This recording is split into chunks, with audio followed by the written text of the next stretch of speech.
একদিকে জনপ্রিয় পর্যটন কেন্দ্র, অন্যদিকে রোহিঙ্গাদের আশ্রয়স্থল। প্রতিদিন শহর জুড়ে 34.5 টন পলিথিন ও প্লাস্টিক বর্জ্য তৈরি হয়। এর বড় অংশ একবার ব্যবহারযোগ্য, যা খোলা জায়গা থেকে পৌঁছে যায় নদী পেরিয়ে সমুদ্রে। হুমকির মুখে পরিবেশ ও সামুদ্রিক জীববৈচিত্র্য।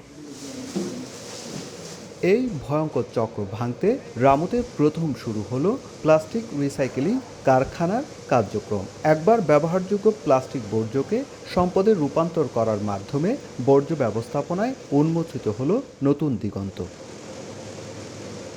সংগ্রহ করা প্লাস্টিক বর্জ্য থেকে কাগজ, মাটি ও ধাতু আলাদা করে শুধু পলিথিন, প্লাস্টিক বাছাই করা হয়।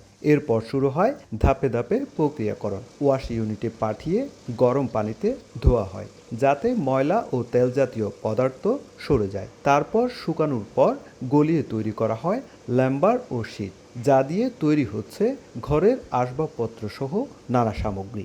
5 ধরনের কালার বাছাই করে আমরা ওদেরকে গছাই দিয়ে দিই মেশিনে নিয়ে আমার যাওয়ার জন্য। দানা বানায়া এবং লাম্বা তৈরি হইতেছে এবং চেয়ার মেয়ারের বিভিন্ন ধরনের সিট তৈরি করতেছি।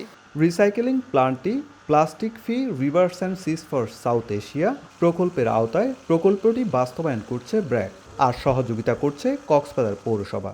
যে রেসিজুয়াল প্রোডাক্টটা থাকে পলিথিনের, যেটা নাকি সিঙ্গেল ইউজ প্লাস্টিক বা পলিথিন ব্যাগ, সেটাকে কিভাবে আমরা কালেকশন করে নিয়ে আসতে পারি, পরিষ্কার পরিচ্ছন্ন করে কিভাবে এটাকে সম্পদে রূপান্তর করতে পারি, সেই জন্যই কিন্তু আমরা এই প্ল্যানটা স্থাপন করেছি। বৃহস্পতিবার দুপুরে এই কারখানার উদ্বোধন করে পরিবেশ, বন ও জলবায়ু পরিবর্তন মন্ত্রণালয়ের অতিরিক্ত সচিব জানালেন, এটা সফল হলে দেশের চাহিদা মিটিয়ে বিদেশেও রপ্তানি করা হবে। লাম্বার যেটা হচ্ছে সেটাকে ফার্নিচার হিসেবে ইউজ করা হচ্ছে।